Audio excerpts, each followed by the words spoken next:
आज का जो हमारा टॉपिक है वो है डिस्ट्रक्टर। डिस्ट्रक्टर से पहले आपको कंस्ट्रक्टर के बारे में समझना होगा।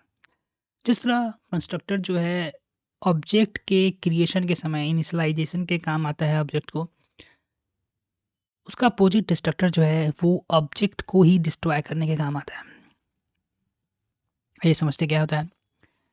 कंस्ट्रक्टर जो है एक स्पेशल मेंबर फंक्शन है। कंस्ट्रक्टर क्या है? एक स्पेशल मेंबर फंक्शन है दैट इज जो कि ऑटोमेटिकली कॉल हो जाता है व्हेन जब एक ऑब्जेक्ट क्रिएट होता है। उसी प्रकार देखिए एक डिस्ट्रक्टर भी स्पेशल फंक्शन है जो कि ऑटोमेटिकली कॉल हो जाता है जब ऑब्जेक्ट जो है डिस्ट्रॉय होता है। व्हेन ऑब्जेक्ट इज डिस्ट्रॉयड, जब ऑब्जेक्ट को डिस्ट्रॉय करना होता है, जब जब वो आउट ऑफ स्कोप या एक्सप्लिटली डिलीट किया जाता है। ये लाइन क्या है? हम जैसे आगे बढ़ेंगे ये लाइन जो है जिससे मैंने हाईलाइट किया है उसे वो आप समझ आएंगे। The exercise asked to create a class. एक हम क्लास क्रिएट करेंगे जिसमें हम एक स्टैटिक वेरिएबल जो है काउंट बनाएंगे, जो कि वो स्टोर करेगा और ट्रैक करेगा कि कितना नंबर ऑफ ऑब्जेक्ट हम क्रिएट करते हैं और कितना नंबर ऑफ ऑब्जेक्ट जो हम डिस्ट्रॉय करते हैं डिफरेंट ब्लॉक्स में। We will use the constructor and destructor. ठीक है, वी क्रिएट अ क्लास। एक हम क्लास बनाने जा रहे हैं जिसका नाम जो है हम जो ऑब्जेक्ट काउंटर रखेंगे, जो कि कीप ट्रैक, जो कि ट्रैक करेगा how many objects are created, कितना ऑब्जेक्ट जो है हमने इस क्लास का क्रिएट किया है और कितना डिस्ट्रॉय किया है। The constructor will increment the counter. जब कोई भी नया ऑब्जेक्ट क्रिएट होगा तो कंस्ट्रक्टर जो है काउंट को एक बढ़ा देगा। When the object is created, जब ऑब्जेक्ट जो है क्रिएट होगा। और destructor will increment the counter, और जब डिस्ट्रक्टर कॉल होगा तो वो काउंट को एक घटा देगा। व्हेन ऑब्जेक्ट इज डिस्ट्रॉयड, जब ऑब्जेक्ट जो है डिस्ट्रॉय हो जाएगा। एक हमने प्रोग्राम बनाया है हैश टैग इंक्लूड आईओस्ट्रीम नाम का। यूजिंग नेम एसटीडीज का नाम दिया है हमने, जहाँ पर आप देखेंगे ऑब्जेक्ट काउंटर हमने क्लास का नाम रखा है। इन काउंट जो हमने एक वेरिएबल डिक्लेयर किया है जो कि स्टैटिक वेरिएबल है। स्टैटिक वेरिएबल इसलिए हमने क्या किया क्योंकि जितना ऑब्जेक्ट हम क्रिएट करेंगे, तो अगर स्टैटिक वेरिएबल नहीं रखेंगे तो वो जो है जीरो से फिर इनिशियलाइज हो जाएगा हमारा काउंट। तो हर ऑब्जेक्ट के लिए काउंट जो अलग हो जाएगा, लेकिन हम ऐसा नहीं चाहते। हम चाहते हैं कि जितना भी ऑब्जेक्ट हम क्रिएट करें उसके लिए हर काउंट जो है सेम होना चाहिए, तभी तो वो ट्रैक कर पाएगा। ठीक है, उसके बाद पब्लिक हमने कंस्ट्रक्टर बनाया। कंस्ट्रक्टर के अंदर हमने काउंट को इंक्रीमेंट किया है। ऑब्जेक्ट क्रिएटेड ये प्रिंट होगा और काउंट हमारा प्रिंट हो जाएगा। जब डिस्ट्रक्टर, ये देखिए डिस्ट्रक्टर जो है सेम तरीके से जैसे कंस्ट्रक्टर क्रिएट करते हैं हम करते हैं, बस ये टाइटल का सिंबल एक हम आगे दे देते हैं तो ये डिस्ट्रक्टर बन जाता है। ठीक है, इसमें क्या होगा, काउंट काउंट को हम घटाएंगे और count object destroy, remaining object बचेगा और काउंट हमारा प्रिंट हो जाएगा। एक स्टैटिक फंक्शन हमने दिखाया है जो रिटर्न टाइप हमारा देगा काउंट का। ठीक है, क्योंकि स्टैटिक फंक्शन हमने इसलिए डिक्लेयर किया क्योंकि स्टैटिक मेंबर पर ही स्टैटिक फंक्शन अप्लाई होता है, ये हम देख चुके हैं। और इनिशलाइजिंग द, इसको यहाँ पर हम देख चुके हैं कि इसको काउंटर स्टैटिक वेरिएबल को ना बाहर जाके इनिशलाइज करना पड़ता है, इसलिए हमने जीरो से इनिशलाइज किया है। अगर नहीं भी करते हैं तभी जीरो से ही हो जाता है, लेकिन फिर कोई करना ही अच्छा है, कर दिया है तो ठीक ही बात है। इंट मेन के अंदर देखिए हमने एक अब दो ऑब्जेक्ट ब्लॉक के अंदर क्रिएट किया है। समझ में आया? अब थोड़ा ध्यान दीजिएगा इस लाइन के बारे में, जो मैंने कहा था कि आगे चलकर हम लोग जो है समझेंगे। When it goes out of the scope is pretty deleted. ठीक है, इस करली ब्रेसेस के अंदर जो हमने दो ऑब्जेक्ट बनाया, ऑब्जेक्ट वन और ऑब्जेक्ट टू। तो दो ऑब्जेक्ट हम लोग बनाएंगे तो काउंट हमारा दो, एक इंक्रीमेंट और दो इंक्रीमेंट होकर हो जाएगा। जैसे यहाँ पर हमारा पहुंचेगा तो ये ऑब्जेक्ट वन और टू जो है ना आउट ऑफ स्कोप इसको कहेंगे। करली ब्रेस के आगे जैसे करली ब्रेस खत्म होता है ना उसी को हम लोग आउट ऑफ स्कोप कहते हैं। तो ऑब्जेक्ट वन और टू यहीं पर इसी अंदर था, तो जैसे बाहर निकला था आउट ऑफ स्कोप हो गया ये ऑब्जेक्ट। तो डिस्ट्रक्टर जो है ना ऑटोमेटिकली कॉल हो जाएगा, यही लिख रहा है object one and two go out of the scope here, so destructor called होगा और ऑब्जेक्ट वन और टू जो मैं क्रिएट किया था हमने उसको डिस्ट्रॉय कर देगा। और जो पहले कौन होगा, तो पहले ओबीजी वन और डिस्ट्रॉय होगा, बाद में जाकर ओबीजी टू होगा, क्योंकि जो लास्ट में क्रिएट होता है जो पहले होता है डिस्ट्रॉय होगा। ठीक है, और इंटरिंग द सेकेंड ब्लॉक, देखिए फिर एक कंस्ट्रक्टर क्रिएट ऑब्जेक्ट हमने क्रिएट किया था, फिर कंस्ट्रक्टर क्रिएट होगा, अकाउंट इंक्रीमेंट करेगा, फिर यहाँ पर कंपाइलर आएगा तो स्कोप इसका खत्म हो जाएगा, फिर डिस्ट्रक्टर कॉल हुआ, इसके फाइनल जाकर यहाँ पर जो ये प्रिंट आउट होगा। कोड का ना एक्सप्लेनेशन दिया हुआ है ऊपर जो देखे थे, देखिए स्टैटिक वेरिएबल जो हमारा काउंट हमने डिक्लेयर किया है, this variable use to keep track total number of object created. ये वेरिएबल जो हमने इसलिए क्रिएट किया है क्योंकि जो टोटल जितना जो ऑब्जेक्ट हम क्रिएट करते हैं वो ट्रैक हो सके।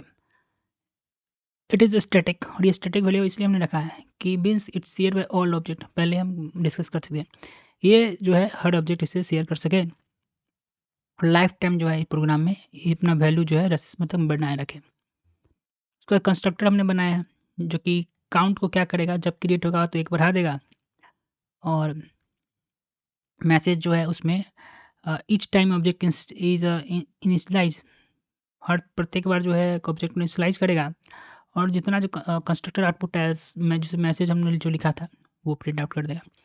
उसी तरह डिस्ट्रक्टर जो है जितना बार कॉल होगा ना काउंट को एक घटाएगा, और जब जो आउट ऑफ स्कोप हम लोग क्या करते हैं इसके बाहर जब जो है ऑब्जेक्ट निकल जाएगा, आउट ऑफ स्कोप हो जाएगा, तो उसके अंदर का जो भी है उसको प्रिंट आउट करेगा, और काउंट को हमारा ये घटा देगा, और मैसेज जो है प्रिंट आउट हो जाएगा कितना रिमेनिंग जो है बचा हुआ है।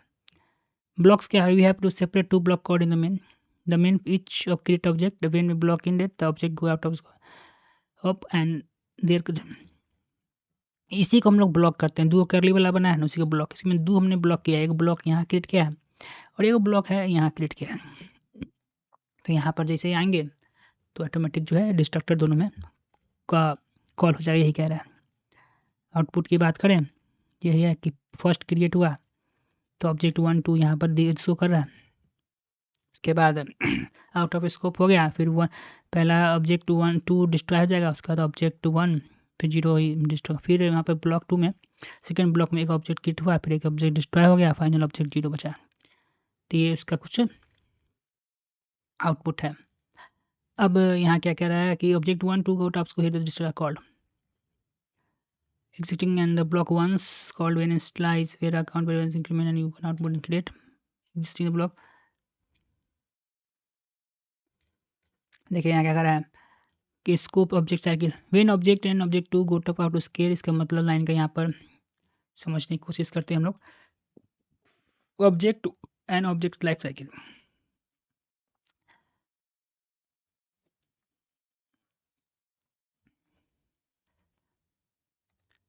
ऑब्जेक्ट साइकिल एंड स्कोप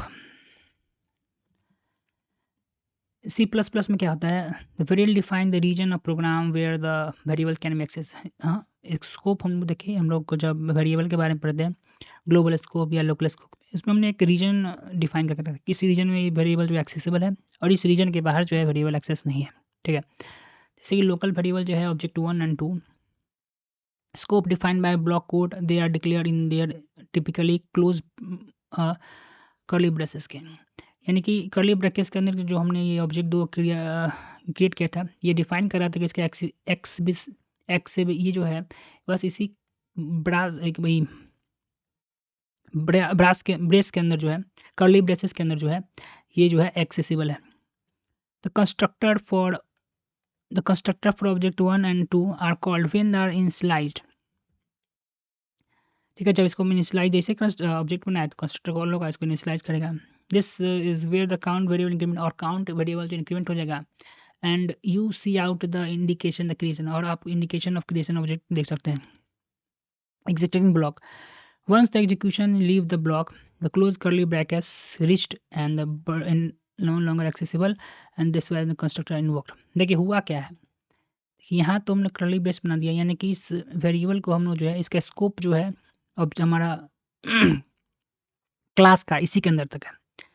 तो यहाँ जो हमने क्रिएट कर दिया, यहाँ पे जैसे हमने क्रिएट किया तो कंस्ट्रक्टर कॉल हो गया, लेकिन इसका स्कोप जो है इस एक्सेसिबिलिटी हम जो कहें इसका यहीं तक है, कर्ली ब्रेसेस के अंदर है। तो जैसे यहाँ पहुंचेगा इसका एक्सेसिबिलिटी खत्म हो गया, डिस्ट्रक्टर कॉल होगा, इसको ये डिस्ट्रॉय कर देगा, ठीक। एज ऑब्जेक्ट गोट आउट स्कोप, इसका मतलब कर्ली ब्रैकेट से निकल जाएगा तो डिस्ट्रक्टर कॉल हो जाएगा, ऑब्जेक्ट 1 2 जो है और ये देखिए रिवर्स ऑर्डर में होगा। इसे ऑब्जेक्ट 2 पहले डिस्ट्रॉयड होगा और उसके बाद ऑब्जेक्ट 1 होगा। सेम प्रोग्राम को हम लोग कंपाइलर पर लेकर आए हैं, तो यहाँ पर देखेंगे आपकी पूरा जो है प्रिंट आउट करते हुए दिखाई देगा। अब क्या होता है कि देखते हैं कि ये ऑब्जेक्ट 1 जो है यहाँ पे उसको क्रिएट करके कट कर लेते हैं और इसको आगे प्रिंट आउट करते हैं। देखते हैं क्या होता है, फिर प्रोग्राम को रन करते हैं। तो ऑब्जेक्ट 1 जो है क्रिएट हुआ, इंटर द फर्स्ट ब्लॉक, ठीक है। ऑब्जेक्ट 2 क्रिएट हुआ, ऑब्जेक्ट डिस्ट्रॉय 1 रिमेनिंग एक ही बचा। Entering the second block, object create total 2 हो गया। Object destroy the remaining 1, final object 1, object destroy remaining 1। अब ऐसा काहे किए हैं, देखिए जैसे ही ब्लॉक्स में से इस ब्लॉक में से जब हम ऑब्जेक्ट 1 को बाहर निकाल दिए तो इसका ब्लॉक ना अब यहाँ से ऑब्जेक्ट 1 का ब्लॉक यहाँ से लेकर यहाँ तक ले हो गया है, समझे। इसलिए आप देखेंगे ऑब्जेक्ट 1 जो है ना बाद में ऑब्जेक्ट डिस्ट्रॉय रिमेनिंग ऑब्जेक्ट 1, ये ऑब्जेक्ट 1 जो है वो बाद में जाकर डिस्ट्रॉय हुआ है। अब देखिए फिर रन करवाएंगे, देखिए ऑब्जेक्ट 1 क्रिएटेड, टोटल ऑब्जेक्ट 1 हुआ। इंटर द फर्स्ट ब्लॉक में क्या ऑब्जेक्ट टोटल 2 काउंट हुआ और 1 यहाँ पर डिस्ट्रॉय हो गया, फिर लेकिन ये 1 ही बचा ही हुआ है। सेकेंड में भी 2 हो गया, फिर 1 डिस्ट्रॉय हुआ, फिर 1 देखिए काउंट बचा हुआ है, फिर लास्ट में जाकर यहाँ पहुँचा है तब वो ऑब्जेक्ट जो है वो डिस्ट्रॉय है। तो यहाँ पर स्कोप ऑफ जो लाइन था हमारा वो आपको समझ में आ गया होगा। अब इसको जो है ऑब्जेक्ट 1 को लास्ट में लेकर आते हैं, सबसे लास्ट में। तो पहले ये क्रिएट होगा डिस्ट्रॉय हो जाएगा, जैसे देखिए फर्स्ट ब्लॉक में आ गया, क्रिएट हुआ डिस्ट्रॉय हो गया, सेकेंड ब्लॉक में आया क्रिएट डिस्ट्रॉय हो गया, उसका 0 काउंट हो गया, फिर एक क्रिएट हुआ फिर डिस्ट्रॉय हो गया, समझ गया ना। अब इससे पहले जो प्रोग्राम देखे थे उसमें हमने देखा था कि ऑब्जेक्ट को ना सबसे लास्ट में रखे थे, तो वहां तक जो है डिस्ट्रक्टर जो है कॉल हो गया था। तो